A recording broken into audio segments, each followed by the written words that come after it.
감사합니다. 할렐루야. 우리 사무엘부터 할렐루야. 샬롬 샬롬 샬롬 샬롬 샬롬.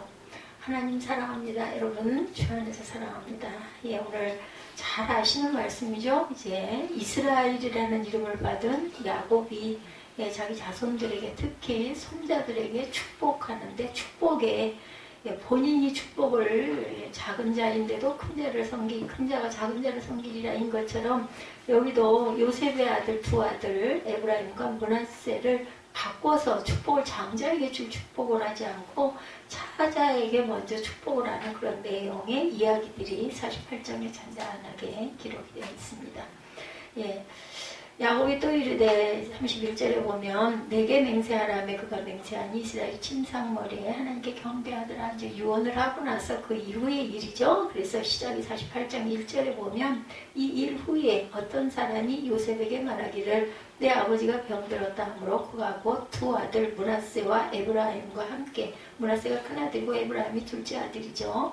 함께 이르니 어떤 사람이 야곱에게 말하되 내 아들 요셉이 내게 왔다 하며 이스라엘이 힘을 내어 침상에 일어났습니다. 이제 침상에 누워서 생활을 하고 있는 거예요. 3절에 요셉에게 이르되 이전에 가나안 땅 루스에서 전능하신 하나님 내게 나타나사 복을 주시며 내게 이르시되 내가 너로 생육하고 번성하게 하여 내게서 많은 백성이 나게 하고 내가 이 땅을 내 후손에게 줄 영원한 소유가 되게 하리라 하셨느니라.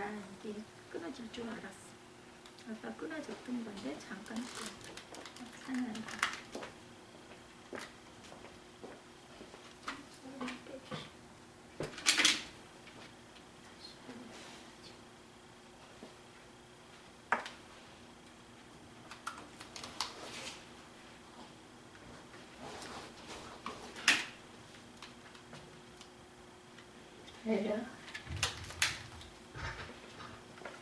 우리 인사 한번 다시 합니다. 할렐루야 샬롬 합니다. 할렐루야 샬롬 샬롬 샬롬 샬롬 샬롬.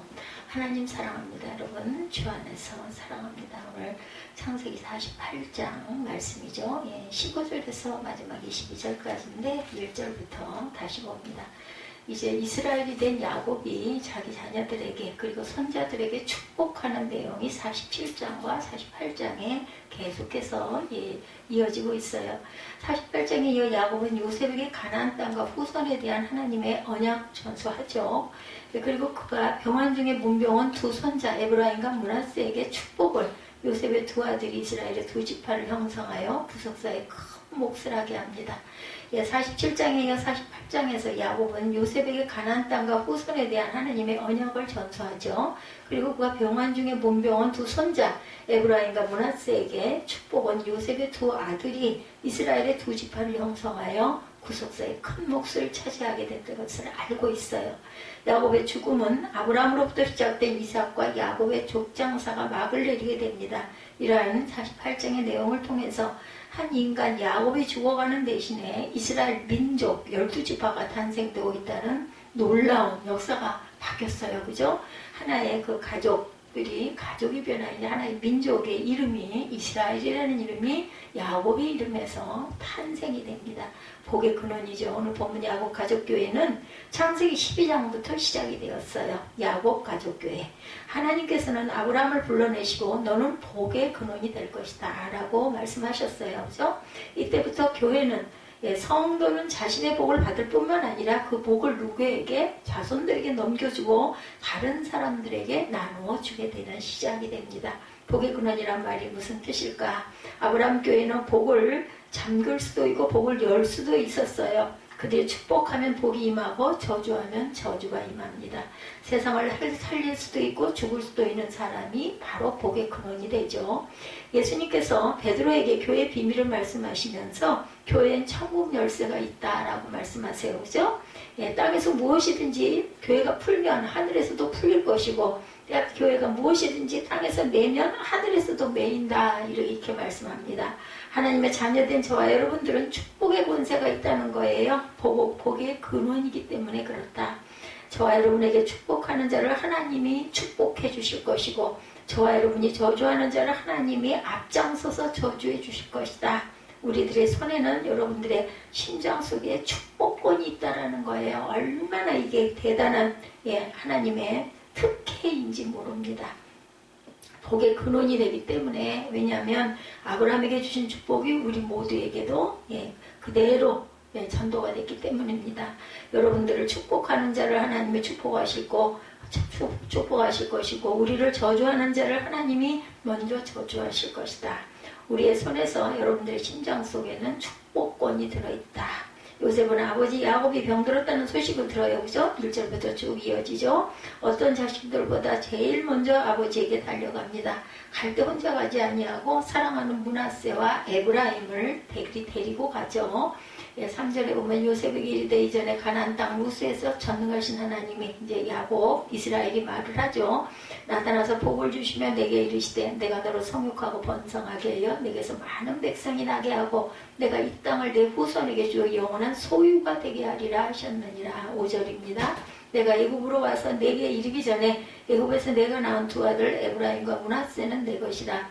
르우벤과 시므온처럼 내 것이 될 것이라. 이들 후에 내 소생은 내 것이 될 것이며 그들의 유산은 그들의 형의 이름으로 함께 받으리라. 내게 다이아는 내가 이전에 밧단에서 올 때 라헬이 나를 따르는 도중 가나안 땅에서 죽었는데 그곳은 에브랏까지 길이 아직도 먼 곳이라 내가 거기서 그를 에브랏 길에 장사하였느니라. 에브랏은 지금의 베들레헴이라는 곳입니다. 이스라엘이 요셉의 아들들을 보고 이르되 이들은 누구냐? 9절입니다. 요셉이 그의 아버지에게 이르되 이는 하나님이 여기서 내게 주신 아들들이니이다. 아버지가 이르되 그들을 데리고 내 앞에 나오라. 내가 그들에게 축복하리라. 이스라엘의 눈이 나이로 말미암아 어두워 보지 못하더라. 요셉이 두 아들을 이끌어 아버지 앞으로 나가니 이스라엘이 그들에게 입맞추고 그들을 안고 요셉에게 이르되 내가 내 얼굴을 보리라고는 생각하지 못하였더니 하나님이 내게 내 손자까지 자손까지 보게 하셨도다. 요셉의 아버지 무릎사에서 두 아들을 물러나게 하고 땅에 엎드려 절하고 오른손으로는 에브라임을 이스라엘의 왼손을 향하게 하고 왼손으로는 므낫세를 이스라엘의 오른손을 향하게 하여 이끌어 그에게 가까이 나아가매 이스라엘이 오른손을 펴서 차남 에브라임의 머리에 얹고 왼손을 펴서 므낫세의 머리에 얹으니 므낫세는 장자라도 팔을 엇바꾸어 얹었더라. 장자인데 차자에게 오른손을 얹어요. 그죠? 장자의 축복권을. 그가 요셉을 위하여 축복하여 이르되 내 조부 아브라함과 아버지 이삭이 섬기던 하나님, 나의 출생으로부터 지금까지 나를 기르신 하나님, 나를 모든 환난에서 건지신 야훼 사자께서 이 아이들에게 복을 주시오며 이들로 내 이름과 내 조상 아브라함과 이삭의 이름을 칭하게 하시오며 이들이 세상에서 번식되게 하시기를 원하나이다. 요셉이 그 아버지가 오른손을 에브라임의 머리에 얹은 것을 보고 기뻐하지 아니하여 아버지 손을 들어 에브라임의 머리에 므낫세의 머리로 옮기고자 하여 그의 아버지에게 이르되 아버지여 그리마옵소서 이는 장자이니 오른손을 그의 머리에 얹으소서 하였으나 그의 아버지가 허락하지 아니하며 이르되 나도 안다 내 아들아 나도 안다. 그도 한 족속이 되며 그도 크게 되려니와 그의 아우가 그보다 더 큰 자가 되고 그의 자손이 여러 민족을 이루리라 하고 그날에 그들에게 축복하여 이르되 이스라엘의 너로 말미암아 축복하기를 하나님이 내게 에브라임 같고 므낫세 같게 하시리라 하며 에브라임을 므낫세보다 앞세웠더라. 그 동생인 에브라임이 장자의 축복을 받습니다. 자신이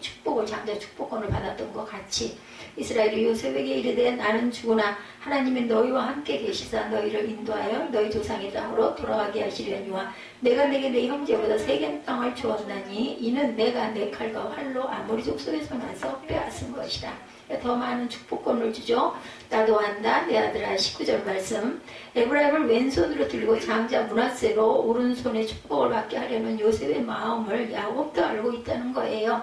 왜냐하면 자신도 지난날 하나님의 때와 방법을 기다리지 못하고 인간적인 방법으로 형 에서의 장자권을 취하고 아버지의 축복을 빼앗았기 때문에 그러나 그로 인해 야곱 20년이라는 긴 세월을 라반의 집에서 연단을 받아야 했습니다. 따라서 야곱의 나도 안다 내 아들아 나도 안다라는 고백 속에는 하나님의 뜻을 사람이 변개하거나 사람의 방법으로 취할 수 없고 그렇게 하려다가는 오히려 고통을 겪게 된다는 것을 깨달은 것이 담겨있다.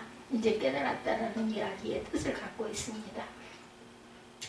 예, 병문안을 갔어요. 예, 자녀들을 데리고 돌아가실지도 모르기 때문에 자녀들에게 축복을 받게 하려고 요셉이 아버지 병문안을 간 내용, 그리고 일어난 일들입니다. 아픈 아버지가 걱정이 돼서 갔어요. 이에 더하여 요셉이 알고 있었던 소중한 영적 원리가 있는데, 아브라함과 이삭과 야곱, 믿음의 조상에겐 축복의 권세가 있다는 사실을 알고 있었던 거죠. 우리에게도 이렇게 축복의 권세, 그래서 그런 얘기가 있죠. 자녀들이 아무리 미운 짓을 해도 아주 나쁜 말, 예, 뭐라 그러죠? 질책하는 말, 예, 아니면은 정말 좋지 않은 그런 말을 입 밖에 부모가, 엄마가, 특히 엄마들이 속상하니까 집안에서 집안이라는데 아이들이 뜻대로 되어지지 않고 말 안 듣고 거슬르고 하면은 입에서 좋지 않은 말이 나오는데, 정말 그런 저주하는 그런 말들은 절대로 하지 말아라. 오죽하면 저희 신학교 때 학생들이 다들 엄마들이죠. 늦게들, 예, 학교에 와가지고 야간에 학교를 다녔으니까. 그럴 때 그렇게 뛰어다녔어요. 5층까지 절대로 엘리베이터를 탈 수가 없기 때문에. 예, 제가 그때 이 몸이었으면 절대로 신학과정을 이수하지 못했겠죠. 막 시간을 공부하고 지하에 성전이 있거든요. 지하 성전에서 채플이죠, 채플. 예, 예배를 드리고, 이제 우리 교실이 꼭대기 5층부터 시작이 됐었어요. 있으니까는 1학년은 5층이고 2학년은 4층이고 이렇게 내려갑니다. 5층, 4층, 3층으로 그냥 뛰느라고 그냥 아주 계단이 그냥 미어지게 뛰어가면서 계속해서 자녀들에게 아이고 축복받을 녀석, 축복받을 누구 막 이러면서 뛰어다녔던 기억이 납니다. 입술에 우리 축복을 달고 살아야 된다. 왜? 우리에게도 하나님께서 주신 축복권이 있기 때문에. 자식을 축복하는 일은 부모가 가진 아주 귀중한 권세고 무거운 책임이기도 하다라는 거. 잠자리에 들 때 하루 일과를 시작할 때 아비는 자녀들의 머리에 손을 얹고 축복을 합니다. 중요한 인생의 결정을 할 때마다 먼 길을 떠나는 여행길에서 전쟁터에 나기는 자녀들 그들의 몸에다 손을 대고 아버지는 늘 축복을 했어요. 특히나 이스라엘 민족들은 결혼을 앞두고 있는 자녀를 위해서 생일을 맞는 자녀들에게 아버지는 그 몸에 손을 대고 축복을 하기도 했습니다. 수많은 축복 가운데 가장 중요한 축복을 부모가 자신의 죽음을 예견했을 때 자신이 걸어왔던 인생 여정의 모든 복을 담아서 자녀를 축복하는 그 순간, 그것이 바로 오늘 창세기 48장의 내용이기도 하죠. 아버지 야곱이 그 복을, 이스라엘에서 이름이 그래서 민족이 열리죠. 그 복을 탐했던 것처럼 요셉도 지금 이 위대한 복을 받고 싶었던 거예요. 그래서 자녀들을 데리고 온 거죠. 아들 둘을. 꿈꾸는 사람은 축복받을 기회를 놓치지를 않습니다. 그러니까 순간을 때를 잘 알아야 된다라는 거예요. 오랜 시간 가족과 떨어져 살았던 요셉이 이 놀라운 영적 원리를 도대체 어떻게 알았을까? 가나안 땅에서 요셉의 꿈을 꿀 때는 17살이었습니다. 아버지 야곱의 나이는 108세, 할아버지 이삭의 나이는 168세입니다. 지금 이삭이 180세까지 살았는데 요셉이 잡혀간 이후에도 12년을 더 살았다는 이야기죠. 어릴 때 그 할아버지 품에서 요셉은 축복을 받으며 할아버지의 많은 이야기를 들었을 거예요. 할아버지 옛날 얘기해줘. 칭얼거리면 내 아버지 야곱이 얼마나 복을 그리워했는지, 그 복을 얻기 위해서 얼마나 몸부림을 쳤는지, 그래서 어떤 복을 받았는지 얘기했겠죠. 그리고 아버지에게 조르르 달려갑니다. 아빠 할아버지한테 아빠 얘기 들었어. 아빠 그거 진짜야? 하고 물어봤겠죠. 그러면 아버지 야곱은 아들 요셉에게 내가 왜 그 복을 그리워했는지, 그 복에 어떤 의미가 있는지를 설명했겠죠. 48장 1절에 보면 강조하는 한 단어가 있어요. 아버지가 병들었다는 소식을 듣고 그가 급히 달려왔다. 이렇게 1절에 말하고 있죠. 예, 그가 곧 두 아들 므낫세와 에브라임과 함께 이르렀다라고 얘기하죠. 예, 말의 권세가 있다라는 것 여러분들 아마 아실 겁니다. 그래서 항상 입술로는 아주 좋은 말, 긍정적인 말을 자꾸 해야 합니다. 그리고 막 분이 나고 화가 나고 그럴 때는 그냥 혼자서 벽 보고 마음속으로 막 하던 저는 수영장이 참 그래서 좋습니다. 더 얘기를 하지만 아주 천적이 너무나 평화롭고 좋아요. 색깔도 예쁘고. 그렇기 때문에 물에 떠서 가장 몸이 편안한 상태죠. 그때는 팔이 아파요. 오늘도 제가 아주 오전 낮에 양쪽 팔이 너무 아프더라고요. 이게 잡는 거 팔에만요. 팔은 멀쩡하니까 다리는 힘차게 차지를 못해요. 많이 좀 차면 벌써 왼쪽 다리가 마비 증세가 일어나기 때문에 그냥 아닐 정도로만 살랑살랑 팔은 우리 사무엘 말에 의하면 물에다 뜨는 정도를 유지하는 정도의 발차기를 하고 계시네 라고 얘기를 하더라고요. 할 수 있는 게 팔 접기니까 팔을 얼마나 힘차게 빨리 접고 빨리 나가야 되니까 그렇다고 빠르지도 않지만 그러면서 저는 늘 마음속에 있었던 의문점, 궁금점, 아니면 속상했던 일, 아니면 기뻤던 일, 뭐 기쁜 일보다는 속상했던 일, 아니면 뭔가 어떻게 뭘 해야 되는데 이런 부분들 그런 게 상념에 적기도 하고 기도하는 시간도 있습니다. 거의 한 시간은 3, 40분을 늘 물 위에 떠서 왔다 갔다 하고 있으니까 참 그 시간이 그렇게 좋고, 그리고 귀에다가 그 귀마개를 하고 있으면요 그 아이들이 떠들고 애들이 되게는 강습을 할 때가 제가 시간이 겹치거든요. 6시, 7시, 7시 반이니까 7시까지는 애들이 강습을 얼마나 시끄러운지 몰라요. 그걸 몰랐어요. 귀마개를 딱 하면 일단은 소리가 차단이 됩니다. 거의 차단이 돼요. 그리고 이제 모자를 딱 귀까지 딱 쓰니까 나중에 그걸 풀르면 이제 나오려고 이제 이렇게 나오면서 이걸 풀르면 와 엄청 시끄러운 거예요. 그러니까 이걸 딱 쓰고 귓소리도 아무 소리도 안 들리고 그냥 그 나만의 시간 탁 떠가지고 집중도 하고 상념도 하고 또 하나님께 기도도 하고 반복해서 기도할 때도 많이 있습니다. 얼마나 좋은지 몰라요. 그러니까 수영장 가는 길을 오는 길이 번거롭고 씻고 닦고 입고 왜 이렇게 바빠, 할 건 왜 이렇게 많냐고. 그렇게 열심히 바쁘게 해도 나갈 때가 5시 정도에 조금 일찍 도착을 해야 되니까 주차 때문에 가가지고 돌아오면은 8시 한 4, 50분 그 시간에도 주차장에 가지 않으면 주차를 못해요. 자리가 없기 때문에. 그렇게 해서 들어와가지고 뭐 널고 뭐 빨고 뭐 이렇게 좀 정리하고 하고 나서 내 자리에 딱 앉고 이제 물 끓는 걸 좀 틀고 그 포도를 좀 틀고 그러고는 주저앉으면 어휴 하고 한숨이 나오죠. 오늘도 하루를 잘 살았습니다. 저는 이렇게 고백을 합니다. 이것의 반복. 그런데도 그것을 만약에 어떤 일 때문에 못하거나 하면 내가 오늘 정말 중요한 일 하나를 내가 못했네 이런 생각이 들죠. 왜냐하면 하나님께서 저는 그런 마음이에요. 그 수영을 하게 해주신 거, 그 젊은 시절에 배워놓고 절대로 수영장 안 간다고 그랬었어요. 물이 너무 안 좋아가지고 그때는 막 피부가 거칠어지고 주름 직직 지고 그래서 아주 안 좋았어요. 그래서 절대 난 평생 수영장은 안 갈 거야. 근데 그 절대 안 간다는 건 없어요. 그것이 저를 하루하루를 숨쉬게 하고 그나마라도 소화가 되게 하고 장이 원활하게 돌아가게 하는 게 하나님이 생명줄을 여기다 붙여놓으셨구나. 하나님의 그 섭리가 우리가 눈앞의 일 절대 모릅니다. 절대라는 소리는 절대 하면 안 되겠다는 생각을 늘 하죠. 오죽하면은 제가 수영하는 거를 본받고 배우려고 따라다니는 그러한 그 자매들도 50대들인데 언니 하면서 쫓아다닙니다. 그래서 제가 우리 유은영 집사 생각을 참 많이 하죠. 아직 시집도 안 가고 보니까는 뭐라 그랬지? 또 이제 제가 단어 얼른 생각이 안 나는데, 그 사무실에 근무를 하고 있다라고 회계사 사무실, 법무사 회계사 사무실에 근무를 하고 있는데 어머니가 많이 치매 증상으로 이 심장 투석을 하신대요. 그런 경우에는 1급 장애인이 된다고 하네요. 그래서 치매도 있고 그래가지고 요양원에 계시면서 한 달에 한두 번씩 투석을 하시나 보더라고요. 거기서 하시나 봐요. 그 병원인가 보죠. 그래서 바로 사무실 앞에 그 요양센터를 정하고 직장을 대구에서 올라와가지고 개인 사무실, 그 법인 사무실에 맨날 나가다가 어머니 때문에 옮겼다라는 이야기를 제가 들었습니다.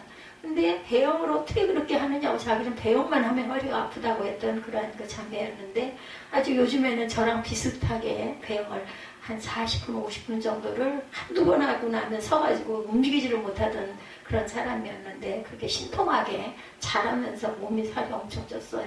살이 빠져가지고 되게 좋은 것 같더라고요. 그렇게 해서 한다고. 한두 번 하고 계속 쉬었다가 한 번, 두 번 하다 쉬었다가 나중에는 아이고 언니 저 가요. 저는 아무래도 체력이 언니 같지 않은 것 같아요 하고 가던 그런 사람이 요즘에는 아주 내 뒤를 쫄쫄 따라다니 요즘에는 다른 라인에 가가지고도 혼자서 가만히 보면 안 쉬고 해요. 꼬물꼬물하면서. 근데 그분이 그래도 저 평형도 하고 저병은 안 하는 것 같더라고요. 평형도 가끔 하고 자유형도 하고 제가 요즘에 자유형을 끝내인 5m 남은 지점에서 뒤집어가지고 자유형을 몇 번 해보니까 전에는 엄청 아파가지고 절대 하면 안 되겠다 했는데 그게 조금 아픈 게 좀 덜해서 요즘에는 양쪽 끝 쪽에서는 뒤집어서 자유형을 조금씩 하고 갑니다. 그래도 옛날에 했던 게 있어가지고 되긴 하더라고요. 빠르지는 못하지만 근데 불편해요. 배움이 너무 편하고 그거 반대 그 몸에 근육도 써줘야 된다는데 편한 게 좋아가지고 잘 안 돼요. 그래서 참 하나님의 오묘하신 섭리인데 중요한 거 제가 이 말씀 드리려고 말이 돌아갔는데 그 포인트를 잡을 줄 알아야 돼요. 하나님이 내게 어떤 기회를 주셨고 내가 어떻게 하라고 딱 열어주면 그걸 내가 받아야 돼요. 내가 받고 그걸 순종해서 그걸 내 걸 만들고 내가 지닐 줄 알아야 된다. 축복 권세도 마찬가지입니다. 자녀에게 축복할 때도 그렇고 뭐 어때요? 내가 내 필요한 부분에 내 약한 부분에 손을 얹고 예수 이름으로 우리에게 축복 권세를 다 주셨기 때문에 축복하고 강하여질지라. 반대 내 마음에 문제가 있을 때 마음에 손을 얹고 아니면 뭐 다리에 문제가 있을 때 다리에다 손을 얹고 장에 문제가 있을 때 장에 손을 얹고 그렇게 하고 여러분들이 입술로 고백을 하시기 바랍니다. 예수 이름으로 예수 그리스도의 피 묻은 손으로 안수하여 주옵소서. 이렇게 기도하는 거 아주 중요합니다. 말의 권세가 이렇게 있다라는 거. 하나님의 사람들은 무엇이 가장 소중하고 귀한지를 알고 살아가야 돼요. 그게 뭐예요? 하늘의 지혜를 주시옵소서 하고 기도하시기 바랍니다.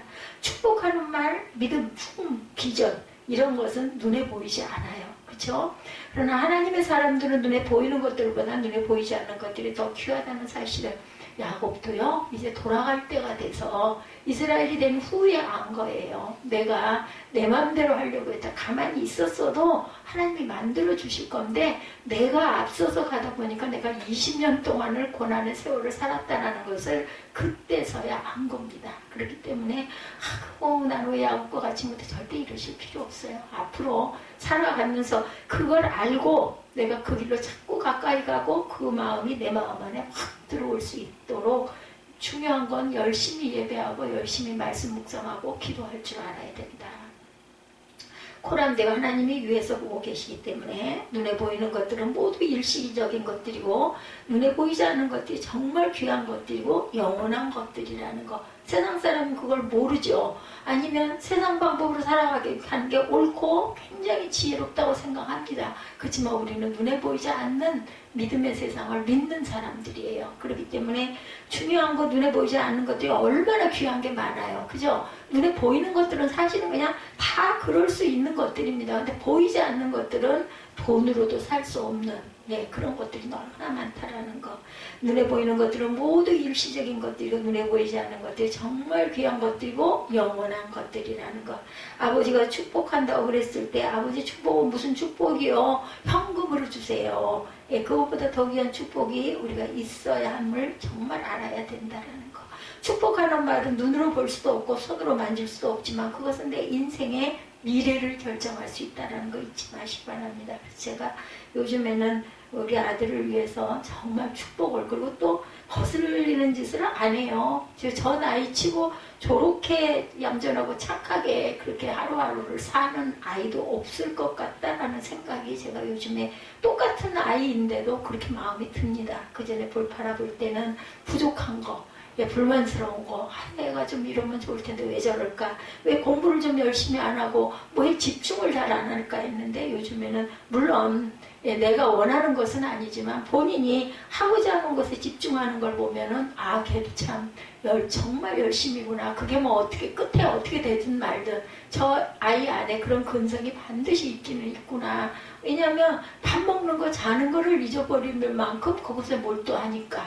아무리 우리가 생각할 때 그게 잡기라 하더라도 그렇게 하기가 쉽지 않은데 보면은요 나머지 시간을 너무나 아까워하는 그런 부분이 있더라고요. 그래서 이 다음에 저 눈이 어느 쪽으로 돌아가든 어떤 열매가 맺히든 뭔가 다른 것에 또 열정을 가지면 그런 것을 이루어가는 아이가 되겠다. 그리고 몸에 독이 되거나 독한 것들 옆에는 절대 가지 않는 거. 그게 그렇게 요즘에 제가 감사한 마음이 들어요. 그래서 참 정말 귀한 아들을 하나님이 주셨구나. 또 우리는 나는 몰랐지만 이때를 위해서 저 아들이 없었으면 제가 어찌겠어요. 그죠? 제 이 상황인데. 그래서 우리가 손으로 만질 수도 눈으로 볼 수도 없지만 내 인생의 미래를 결정한다는 것을 잊지 마시기 바랍니다. 믿음의 조상들은 눈에 보이는 유산보다 엄청 더 귀한 유산이 눈에 보이지 않는 유산이 믿음이고 축복인 것을 알았다라는 거죠. 특별히 부모는 자녀의 예언자라는 걸 잊지 마시고 지금부터라도 늦지 않았어요. 계속 축복하시기 바랍니다. 그 아이에게 뭐 쓸데없이 뭐 달콤한 말 잘해주는 그런 얘기가 아니라 축복하는 말을 자꾸 하라는 거죠. 부모의 예언대로 축복한 대로 자녀의 미래가 결정되어진다는 것을 믿고 축복하시기 바랍니다. 이 땅을 살아가는 모든 사람의 말에는 힘이 있습니다. 뭐 자녀가 없으면 내 남편을 축복할 수도 있고 또 내 가족을 축복할 수도 있고 내 부모를 축복할 수도 있고 그죠? 아니면 정말 내 이웃 중에 내 마음에 꽂히는 누군가를 위해서 열심히 축복하고 기도하시면 그것이 어디로 가요? 본인에게 돌아옵니다. 본인에게. 중요한 건 누가 미워가지고 막 그 사람을 막 미운 소리를 하고 하죠. 저도 가끔 그럴 때 있습니다. 그러고 나면 얼마나 후회가 되는지 몰라요. 그 내 입에서 쏟은 내 말에 독이 나한테 와서 꽂혀요. 내 귀를 통해서 내 마음밭에 와서 떨어진다라는 걸 절대 잊지 마시고 그런 마음이 들려고 하면 하나님 이런 마음을 지워주시옵소서 하고 우리가 이르기도 하세요. 하나님께 이르는 상관이 없어요. 아 이러이러한 건 너무 억울하고 속상한데 하나님 이 마음을 위로하여 주시옵소서 하고 그렇게 기도하시면 됩니다. 꼭 뭐 기도를 시간을 정해놓고 뭐 10분, 20분, 1시간 이런 거 정해놓고 하실 필요 없어요. 순간순간 우리의 삶 속에서 짧은 화살기도도 아주 중요합니다. 내 마음에 정말 마음에 왔을 때는 그렇게 기도하시기 바랍니다. 자신의 미래를 결정한다는 걸 잊지 마시고 자신에게도 축복하세요. 나는 앞으로 어떻게 될 것이다. 나는 어쩌기를 원합니다. 하나님 이 힘 주시옵소서, 지혜 주시옵소서, 눈이 열리게 해주시옵소서, 귀가 열리게 해주시옵소서, 마음이 열리게 해주시옵소서. 그냥 이렇게 할 수 있는 기도를 아주 쉽고 짧고 간단하게 자꾸 반복해서 하시기 바랍니다. 이게 아주 중요하고 내 미래가 결정된다라는 거. 아직 젊으시잖아요, 여러분들. 민수기 14장 28절에 야훼 말씀에 내 삶을 두고 맹세하노라. 너희 말이 내 귀에 들린 대로 내가 너희에게 행하리라. 우리가 하는 말이 하나님 귀에 들리는 대로 내가 너에게 행하리라. 민수기 말씀이에요. 14장 28절. 이게 제가 드리는 말씀이 아닙니다. 이렇게 행하고 사시기 바랍니다. 성경을 어렵고 힘든 걸 꼭 외우려고 하고 난 그 의미를 몰라서 나는 무식해서 이런 거 걱정하실 필요 없어요. 그냥 성경 구절 하나 오늘 요 말씀 하나 민수기 14장 28절 야훼 말씀에 내 삶을 두고 맹세하노라. 너희 말이 내 귀에 들린 대로 내가 너희에게 행하리라고 해서 그럼 그대로 고백하시기 바라요. 저는 이러이러하고 싶습니다. 저는 외롭기가 싫습니다. 하나님과 늘 동행하게 하여 주시고 외롭지 않게 하여 주옵소서. 이렇게 기도하시면 됩니다. 있는 마음을 그대로 아름다운 미사여가 안 쓰셔도 됩니다. 신구약 성경 가운데 하나님께서 자신의 인격과 삶을 걸고 맹세한 말씀이 없어요. 마가복음 11장 23절에 그 말하는 것이 이루어질 줄 믿고 마음에 의심하지 않으면 그대로 되리라 이렇게 말씀합니다. 잠언 18장 21절에 죽고 사는 것이 어디 달려있다고요? 혀의 권세에 달려있다라고 얘기하죠. 죽고 사는 것이.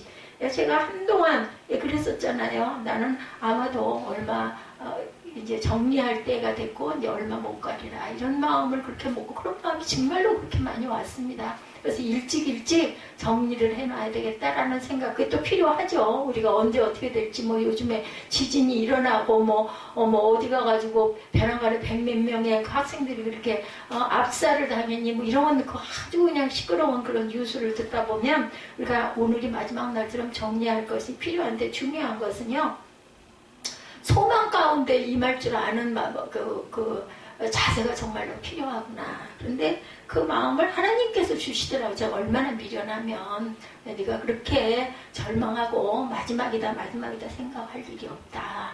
이런 마음이 제가 와서 이제 씩씩하게 그러면 하루가 마지막이라도 오늘 순간 마지막이니까 나는 이렇게 해서 나 딱 갈 거야 이런 생각하지 말고 어느 한순간 마지막 그 순간까지 내가 할 수 있는 것을 온전하게 행하게 가리라. 끝이니까 내가 그렇게 보이서 이런 생각 절대 하지 말아야겠다는 생각이 들더라고요. 죽고 사는 것이 혀의 권세에 달려 있습니다. 잠언 18장 21절이죠. 말은 우리 자신과 환경을 변화시키는 놀라운 능력이 있습니다. 내가 자녀들에게 쏟아놓았던 모든 말들은 내 자식의 미래를 결정한다라는 거. 기적의 언어를 선포하면 기적을 맛보면서 살아갈 수가 있습니다. 부정적인 말은 인생을 부정적으로 만들고 부정적인 인격이 되게 합니다. 긍정적인 말은 바른 인생을 긍정적으로 만들고 긍정적인 인격을 만들어준다라는 것. 말에 대한 히브리들의 생각은 정말 놀랐습니다. 하나님이 천지를 창조하셨어요. 말씀에는 인격이 있죠. 예수님은 천지를 창조하고 운행하시는 태초의 말씀이에요. 예수님 자체가 말씀이시죠. 하나님의 말씀에는 뭐가 있어요? 능력이 있습니다. 히브리서 4장 11절에 하나님의 말씀은 살아있고 활력이 있어 좌우의 날선 어떤 검보다 예리하여 혼과 영과 및 관절과 골수를 찔러 찌르기까지 하며 나는 칼이 될 수 있다라고 말씀하세요. 제가 신학교 다닐 때 아주 이 말씀이 그렇게 강하게 와서 꽂혔어요. 말씀 단어 그대로 혼과, 물론 이게 번역이 된 것이긴 하지만 혼과 영과 및 관절과 골수를 찔러 쪼갠다고 얘기하고 있어요. 오죽이나 하면, 그죠? 잘 사는 사람을 찔러 죽일 수도 있어요. 병들어 죽어가는 사람을 수술하여 살릴 수도 있습니다. 넘어진 사람을 일으키고 죽은 사람을 살릴 수 있는 힘이 말에 있다고 성경은 말씀하고 있습니다. 예, 요셉은 할아버지 품에서 그리고 아버지에게서 아주 어릴 때부터 축복의 소중함을 배웠어요. 지금 자신의 아들 므낫세와 에브라임에게 이 놀라운 축복의 권세를 가르치고 싶었어요. 므낫세가 장자고 에브라임이 차자죠. 내 아버지가 부어주신 복은 반드시 이루어진다라는 것을 아주 믿고 있었죠. 내 심령밭에 떨어진 좋은 말은 반드시 싹이 나고 자라서 열매를 맺는다. 요셉은 믿었어요. 우리의 자녀들이 엄마 아빠보다 우리가 더 커진 다음에 머리에 손을 얹고 축복하려고 하면 쑥스러워지겠죠. 뇌의 구조가 커지기 전에 자녀에게 축복하는 법을 가르치는 게 정말 좋습니다. 예, 우리의 자녀들은 너무 커버렸네, 축복의 기회를 잃어버렸네, 늦었다고 생각하는 그때가 가장 이른 때라는 거. 지금부터라도 예, 오늘 예배 후에 축복의 권세가 회복되어지시기를 주님의 이름으로 축복합니다. 예, 이 시간 이후에 여러분들은 자녀들을 소중한 주변의 사람들을 축복할 수 있는 복의 근원으로 살아가시길 바랍니다. 어떤 것보다도 돈보다도 더 귀하게 이 축복의 권세고 축복의 메시지들이라는 거, 축복의 의미입니다. 야곱은 지금 일어나기조차 힘들 만한 노쇠한 상태예요. 나이가 너무나 들었어요.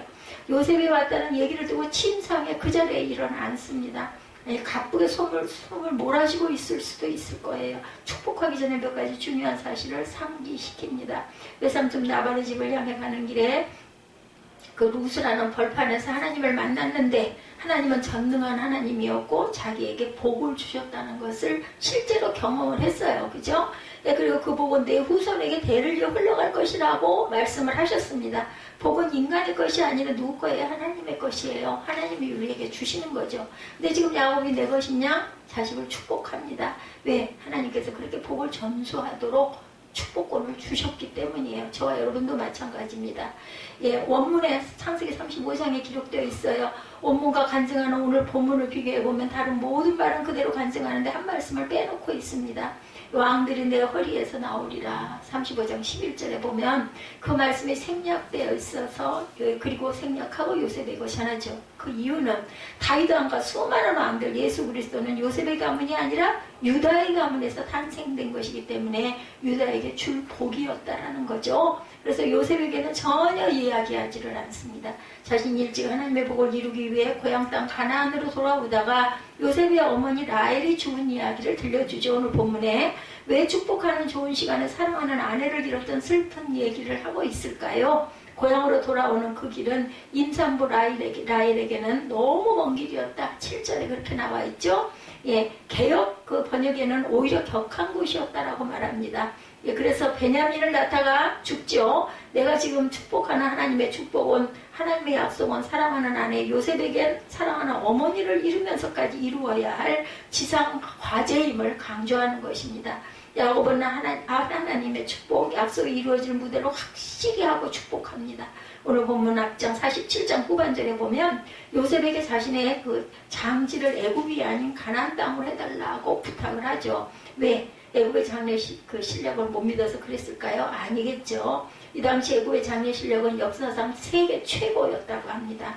네, 미이라를 만들고 피라미드를 만들 수 있어요. 원하기만 하면 야곱은 귀족의 무덤을 만들 수도 있었습니다. 그런데 야곱은 자신의 무덤을 가나안 땅 사랑하는 아내 곁에 써달라고 유언을 하죠. 그 일을 어느 정도 간곡하게 부탁하냐면 47장 29절에 보면 요셉의 손을 허벅지 아래에 놓고 맹세를 시키죠. 번역에는 환덕배에 손을 놓고 맹세하도록 합니다. 즉 아버지의 생식기 위에 손을 얹고 맹세하도록 한 거예요. 환덕배 위라는 것은 히브리인들은 아직 태어나지 않은 후손들까지 그곳에 들어있다고 생각을 합니다. 그곳에. 그것이 그 아기를 생산하는 주머니가 있잖아요, 남성들은. 그래서 내가 하는 이 복은 너 혼자 받아먹고 잘 살고 잘 먹으라는 이야기가 아니다. 너희 대대로 거대한 강물이 되어서 흘러가야 할 복이다. 요셉아, 내가 죽은 후에라도 이 사실을 기억시켜 반드시 이루어야 될 복이라는 거죠. 야곱은 자신이 하는 이 축복이 영원한 축복이고 천국의 축복이고 가나안의 축복임을 아주 상기를 시킵니다. 하나님의 약속, 하나님의 축복, 하나님의 말씀 어느 누구 어느 때에도 중단될 수 없는 것이라는 것. 그죠? 사랑하는 사람이 죽는 희생이 있다고 포기할 수 있는 일이 아니라는 거예요. 야곱은 자신이 주고 운구행렬에 가나안을 가게 합니다. 왜 그랬을까? 출애굽 여행 연습을 시키고 싶었던 거죠. 지금은 애굽에 살고 있지만 우리의 꿈, 우리의 마음, 우리의 비전, 축복을 애굽에 빼앗기지 않으려는 거죠. 야곱 가족교회의 마음을 가나안에 묻어두고 싶었던 겁니다. 내 시신을 온 가족의 가나안까지 가서 묻고 돌아올 때 그것은 내 시신이 묻히는 곳이 아니라 거기는 너희들이 꿈이 묻히는 곳이다. 이런 의미를 갖고 있습니다. 너희 꿈을 거기에서 이루라는 거예요. 이 애굽이 아니라 가나안에서 이뤄야 한다. 너희들이 축복이 묻히는 곳이다. 거기다 마음을 묻고 놓고 와야 되느니라. 너희들이 꿈을 거기다 묻어놓고 돌아와야 되느니라. 언젠가는 그 꿈, 축복, 비전을 향하여 가나안 땅으로 돌아가게 될 것이다. 돌아가죠? 이것을 자손들에게 가르치고 싶었던 겁니다. 이처럼 야곱은 축복이 갖는 의미로 확실히 해놓고 축복을 시작을 합니다. 하나님이 내게 복을 주셨다. 그래서 나도 너에게 복을 전수한다. 그것은 가나안으로 돌아가 반드시 이루어야 한다. 이것은 내가 너에게 주는 복이 아니라 하나님이 내게 말씀하고 하나님이 내게 주는 복이다. 내가 너를 주는 게 아니라 하나님이 너에게 주는 복이라, 이런 말씀입니다. 축복에는 계급이 없습니다. 드디어 야곱이 요셉을 축복하는데 요셉에게 직접 축복하지 않고 요셉의 두 아들을 자신의 아들로 입양하여 므낫세와 에브라임을 축복합니다. 이것은 요셉을 장자로 인정하여 12지파 가운데 두 몫을 차지하게 하죠. 야곱은 요셉을 축복하여 자신의 가슴 속에서 터져나오는 감동을 쏟아냅니다. 요셉아, 나는 너를 잃을 줄 알고 다시는 내 얼굴을 못 보리라 생각했는데 하나님께서 내게 복을 주셔서 내 얼굴을 볼 뿐만 아니라 내 자손들, 나의 손자를 보내줘 복을 주게 하는구나. 이웃을 축복하고 이민족 시대를 축복하고 내 자손을 축복할 때 불만이 목구멍까지 터져나오는데 축복할 수 없죠. 그래서 축복하면 축복이 아니라 독이 됩니다. 억울한 마음, 손해보는 심정, 원망의 마음 가지고 복을 나눠줄 수는 절대 없어요. 아이고 이런 것도 자식이라고 정말 축복해야 하나, 그렇게 축복할 수는 없죠. 축복 과정에서 재미있는 그림이 보입니다. 요셉이 아이들을 물리고 큰 절을 합니다. 그리고 아비의 오른손 밑에 그 맏아들의 머리를 갖다 놓습니다. 왼쪽 밑에는 둘째의 머리를 갖다 놓습니다. 왜냐하면 축복의 기본은 오른손이기 때문에 맏아들을, 므낫세를 그 야곱의, 이스라엘의 오른손을 갖다 놨다라는 거죠. 그런데 야곱이 손을 X자로 뒤집습니다. 반대로 요셉이 아버지 틀렸어요. 여기가 큰 녀석이에요. 그랬더니 15절에 나도 안다 아들아, 나도 안다, 이렇게 말합니다. 깊은 의미가 있습니다. 야곱 자신이 둘째로 태어나서 장자의 복을 받았죠. 이게 교회가 됩니다. 천국이죠. 하나님 나라는 큰 자가 따로 있고 작은 자가 따로 있는 게 아니라는 거예요. 하나님 나라엔 장자, 차자, 서열이 없어요. 가진 자, 못 가진 자도 없습니다. 많이 배운 자, 못 배운 자, 무식한 자, 유식한 자의 그런 상황이 필요가 없다라는 거죠. 못 배운 자, 못 배운 자의 서열이 없어요. 똑똑한 자, 어리숙한 자의 차별도 없습니다. 유대인과 이방인이 하나고 목사와 평신도가 하나고 서열도 계급도 없는 것이 교회여야 한다. 직분은 있죠. 해야 할 일들이 다르기 때문에 모두가 한 가족, 모두가 한 형제, 모두가 한 자매일 뿐이다.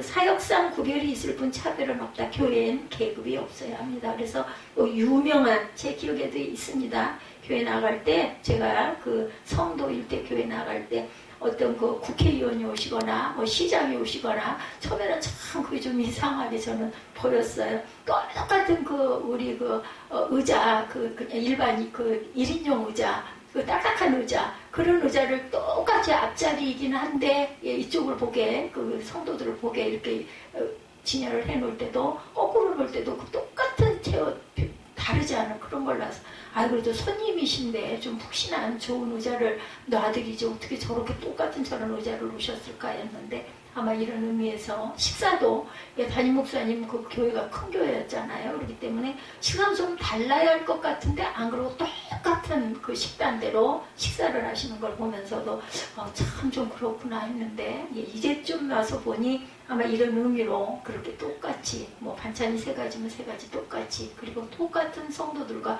똑같은 데서 식사를 하시는 그런 모습이 참 제가 특별하게 바라봤던 모습이기도 합니다. 이렇게 성경에는 어떤 구별이 상관이 없다. 똑같다라는 거죠. 모두가 한 가족, 모두가 한 형제, 모두가 한 자매들이다. 사역상 구별이 있을 뿐이라는 거, 예수 이름의 권세로 우리가 복을 누리게 되지 사람이 중요한 것은 아니라는 겁니다. 요셉의 아들 므낫세와 에브라임이 야곱의 축복을 받고 나면 이곳 애굽에서 각각 한 지파씩을 형성하여 출애굽을 하게 될 것이다. 그러나 훗날 정통성에 문제가 생길 수 있어요.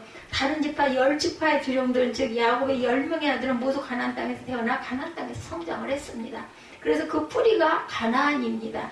나중에 이 지파가 가나안으로 들어가는 것은 정당한 뿌리를 찾아가는 것입니다. 그러나 므낫세와 에브라임은 가나안 땅을 본 적도 없고 밟아본 적도 없습니다. 이곳 애굽에서 태어나 애굽에서 자랐어요. 그죠? 그 때문에 그들은 아브라함의 직계라 할 수가 없지 않느냐 이런 문제가 제기될 수 있다는 거죠. 이 정통성 시비를 차단하기 위해서 야곱이 축복 한 가지를 더합니다. 16절 하반절에 이 아이들에게 복을 주시오며 이들을 내 이름과 내 조상 아브라함과 이삭의 이름으로 칭하게 하소서 이렇게 특별한 축복을 합니다. 므낫세 에브라임의 그 신용만으로는 12지파의 족장이 되기엔 부족할 수 있다고 생각한 것이겠죠. 그래서 아브라함의 이름으로 칭하게 하소서. 이삭 그리고 야곱 자신의 이름이 이 아이들이 보증할 것이다 라고 말합니다. 놀라운 일이죠. 아브라함의 이름으로 이 아이가 살아가게 될 것이다. 이삭이 보증하게 될 것이다. 내 이름을 이 아이에게 주어서 내 이름이 이 아이를 보증하게 될 것이냐. 왜요? 조상들의 그 믿음의 조상들을 보증으로 딱 우리 공중한다고 그러죠? 똑같은 거예요. 조상들을 모두 다 이 아이를 므낫세를 에브라임을 보증하겠습니다. 이것을 집어넣습니다. 정통성 시비가 끝납니다. 우리나라 재벌 총수가 보증하면 은행이 돈 몇 억 당연히 빌려주죠. 왜 보증이 되니까 똑같습니다. 우리는 어떻습니까? 재벌 총수 이름이 아니에요. 아브라함과 이삭과 야곱의 이름. 이런 사람들이 보증을 해서 예수 그리스도 이름으로 우리는 권세를 받았어요. 축복의 권세를 받았다는 거 잊지 마시기 바랍니다. 역사의 시작이 되시고 끝이 되시고 심판주가 되시는 예수 그리스도의 이름으로 우리를 보증해 주십니다. 예수 그리스도의 이름으로 우리는 구원을 받았죠. 예수 그리스도의 이름으로 우리는 하나님의 자녀가 되었습니다. 아멘. 예수 그리스도의 이름으로 우리는 하나님 나라의 상속자가 되었습니다. 아멘. 예수 그리스도의 이름으로 우리는 마귀를 물리칩니다. 세상에서 우리 주위에서 어느 날 제가 그 방송을 잠깐 들으면서 말씀 중에 그런 이야기를 하더라고요. 천사가 따로 있는 게 아니라 우리가 살고 있는 세상에 내 이웃이 천사일 수도 있고 사단이 따로 있는 게 아니라 내 이웃이 사단일 수가 있다. 그죠? 내 자녀가 아니면 내 부모가 아니면 내 이웃들이 내 형제 자매가 아니면 내 배우자가 그럴 순간이 있다는 거예요. 그 사람 자체가 마귀가 아니고 그 사람 자체가 천사가 아니라 그 사람 속에 있는 생각과 말과 언행과 행동들이 내게 사탄이 되어서 나를 거꾸로 대적할 수도 있고 나에게 천사가 되어서 나를 도움을 줄 수도 있다는 것을 절대로 잊지 마. 따로 하늘에서 내려와서 이런 게 아니라는 거. 그래서 우리는 믿을 만한 것보다 무엇보다 지킬 만한 것보다 내 마음을 지키라라는 거죠. 그리고 혀의 권세에 달렸다고 얘기합니다. 그렇기 때문에 하나님이 말씀하시죠. 사랑할 것은 사람을 사랑할 것이 아니라 하나님을 사랑하고 그 사람들을 믿을 것이 아니라 사람들을 사랑하라. 사랑할 존재로 우리 이웃을 주셨다는 거. 왜? 변화되도록 온전치 않을 때는 좋게 그 천사가 되도록 변화되도록 우리는 축복해야 될 것이고 사단이 그 안에서 그 아이를 조종을 자꾸 하면은 그 사단이 쫓겨나가도록 예수 이름으로 물리칠 줄도 아는 영적인 눈을 부모인 우리들은 자녀들을 향하여서 갖고 축복할 줄도 알아야 되고 쫓아낼 줄도 알아야 된다라는 것 절대로 잊지 마시기 바랍니다. 이방이었던 우리를 예수 그리스도 이름으로 천국 정통성을 인정해 주셨어요. 하나님께서 예수 그리스도를 통해서 온갖 죄를 짓고 죄인이었던 우리를 예수 그리스도 이름으로 의인의 정통성, 의롭다 칭함을 주셨습니다. 십자가에 못 박혀 피 흘리고 돌아가심으로 인해서 피값으로. 이게 복음이라는 거예요. 이게 축복이 아니고 무엇이겠냐는 거죠. 여기에 감동이 있고 감격이 있고 그 말씀을 듣기만 해도 눈물이 쏟아지는 은혜가 여러분들에게 임하시기를 주님의 이름으로 축복합니다. 저는 이 말씀이 처음 전하는 말씀이 아니에요. 이거 새벽 예배에 있었던 부분들을 제가 모아놨다가 내가 혼자만 느끼고 나누기가 너무나 안타까워서 또 블로그에 올리고 그저 유튜브에 올려도 여러분들이 들을 리가 없기 때문에 들을 기회가 없기 때문에 이걸 꼭 좀 같이 나누고 싶어서 근데 저는 이걸 전하면서 지금 억지로 참고 해서 막 가슴에서 복받치는 감격의 눈물이 막 쏟아집니다. 이런 은혜가 여러분들에게도 있다면 얼마나 예배를 사모하시겠어요? 주일을 얼마나 기다리시겠어요? 주중에도 막 쫓아오고 싶어지는 그런 마음이 될 때 억지로가 아니라 의무가 아니라 내가 가서 좀 말씀을 들어봐야지 내가 못 쫓아가 그런 방송이라도 내가 좀 들어봐야지 왜냐하면 유튜브에 딱 치기만 하면 나오니까 우리 교회 블로그에 오기만 하면 쫙 떠 있으니까 그걸 제가 오로지 하나 한 건 딱 그거예요. 제가 돌아간 다음에 어떤 분들이 이걸 소중하게 여겨서 들을지 또 뭐 세월이 올려 그냥 없어져 버리고 삭제가 될지 기간이 너무 많이 지나가면 삭제가 되거든요. 알 수 없지만 하나님께서 제게 그 마음을 주셨고 그게 잘못된 것이 아니기 때문에 저는 많은 성도들을 앞에서 이렇게 설교하지는 못하지만 유튜브를 통해서라도 누가 됐든 간에 누르기만 하면 볼 수 있고 들을 수 있게끔 해야 되는 소명을 가지고 그리고 틀리지 않게 말씀에 입각하여서 온전하게 전하려고 애를 쓰고 기도하고 노력을 하고 지금도 전하고 있습니다. 이게 복음이라는 거예요. 일적일획도 틀리지 않은 말씀을 위해서 저는 늘 원고 보는 걸 부끄럽게 생각하지 않습니다. 엄청난 뛰어난 그저 지혜가 있고 기억력 있고 해가지고 한 번 읽기만 하면 막 머릿속에 다 기록이 돼서 막 안 보고 줄줄줄 저 목사님 아니면 저 선교사 저 사역자 정말 대단한 실력이야 이런 말을 못 듣는다 할지라도 상관없어요. 저는 외우는 말씀 봅니다. 보고 읽습니다. 아직 눈은 보일 수 있으니까 안경을 끼고 있고 그렇기 때문에 한 자리도 틀리지 않게 증거하고 전달하려고 애를 쓰는 것은 여러분들이 온전히 바르게 가시기를 바라기 때문에 그렇게 합니다.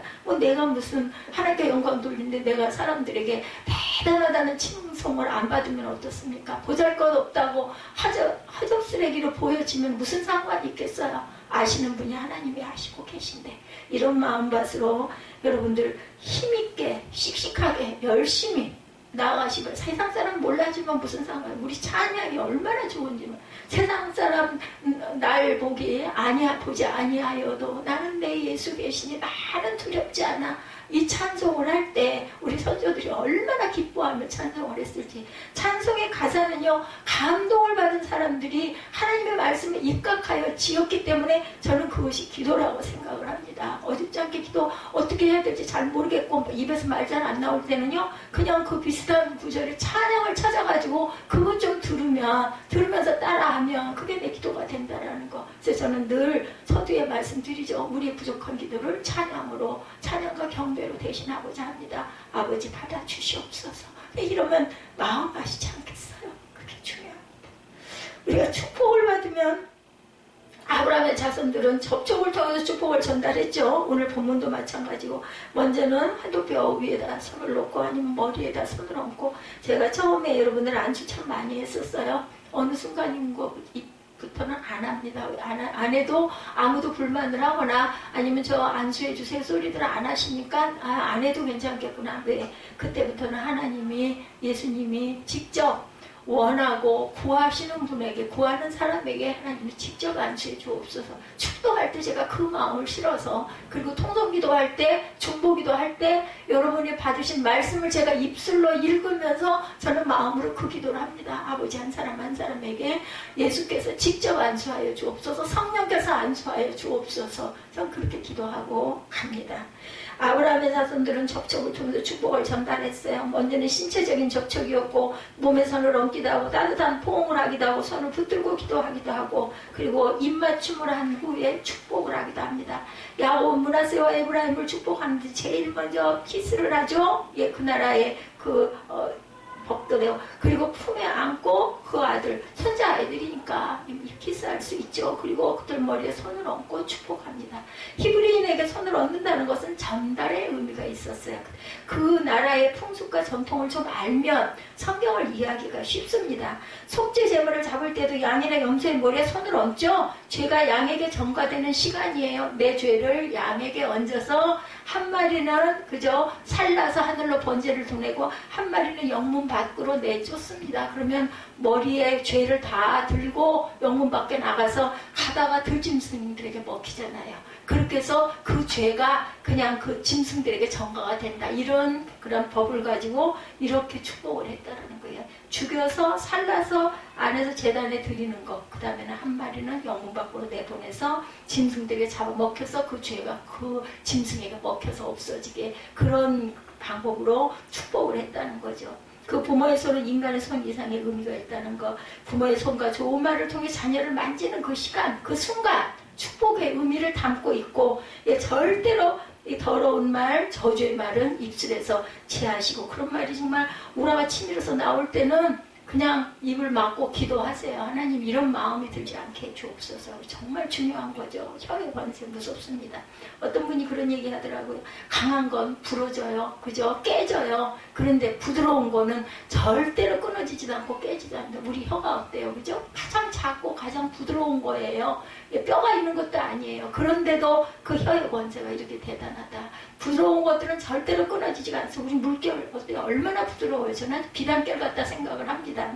물결을 제가 느끼면서. 그런데 그게 무서운 그저 힘을 갖고 있다라는 거. 그래서 강하고 눈에 보이는 아주 대단한 것들, 이런 것들은 깨지고 부서지고 나면 쓸모가 없지만 부드러운 것은 끝까지 간다라는 걸 잊지 마시기 바랍니다. 부모의 손끝에 하나님이 주신 축복의 권세, 축복의 능력이 있고 아비의 손 곧 하나님의 손이 대신되어서 기도한다라는 거죠. 그 하나님의 손은 천지를 창조한 손이고 모태에서 아이를 빚어 만드신 손이고 그 아이가 이 땅에 태어나 사는 동안 아이를 인도해 오신 사랑의 손길이라는 것 뿐만 아니라 그 아이 미래를 인도해 주실 손길, 하나님의 손길입니다. 오늘 본문을 통해서 하나님께서 우리에게 말씀하시고자 하는 바가 있어요. 나는 너에게 축복의 권수를 주었느라 너는 이미 복의 근원이니라. 축복하라. 내 자손들을 축복하라. 내 교회를 축복하라. 내 이웃을 축복하라. 보면은 셀들도 있고 그리고 또 구역도 있죠. 이런 곳들의 가족들을 축복하라. 하나님이 말씀을 하고 계세요. 이처럼 부모의 따뜻한 손길을 통해 하나님의 만지심을 경험해 온 아이는 건강한 인격을 가지고 이 땅을 살아가게 됩니다. 부모의 축복이 모자라는 아이는 열등감을 가지고 갑니다. 그러나 축복받고 자란 아이는 높은 자존감을 가지고 가죠. 어릴 때 단점을 지적받고 자란 아이는 세상을 어두운 눈으로 바라봅니다. 다른 사람의 단점만 보이죠. 그러나 어릴 때 장점을 격려받고 자란 아이는 세상을 밝은 빛으로 바라본다는 걸 잊지 마시고 늦었다 할 때가 이른 때이 지금부터라도 열심히 축복하고 격려하시기 바랍니다. 다른 사람의 장점을 먼저 볼 수 있는 눈을 얻도록 축복해 주시기 바랍니다. 축복을 먹고 자란 아이는 건강한 인격과 건강한 정서를 가집니다. 축복을 먹고 자란 아이는 어려운 환경 속에서도 자신감을 가지고 당당히 문제를 헤쳐나가고 부모의 축복은 예언적인 의미, 예언적인 능력이 있습니다. 부모의 축복은 씨가 되어서 자라납니다. 부모의 축복은 아이의 미래에 대한 그러한 축복의 선언이기도 하다라는 것. 부모의 축복은 아이의 꿈이 되고 비전이 되고 부모의 축복은 아이로 하려고 축복의 통로로 다른 복의 근원이 되어서 그 자손들을 또한 축복할 것입니다. 그러는 사이에 우리 가문은 아브라함의 가문, 축복의 가문으로 이 땅을 살아가게 되겠죠. 교회 리더가 되고 목자가 되고 그죠? 여러분 교회에서 충추적인 은혜를 끼치는 그러한 아비가 되고 어미가 된다라는 것. 그 손을 들어 자식을 축복하시기 바랍니다. 여러분의 가족을 축복하시고 교회를 축복하시고 이 나라와 민족을 지도자들을 축복하시기 바랍니다.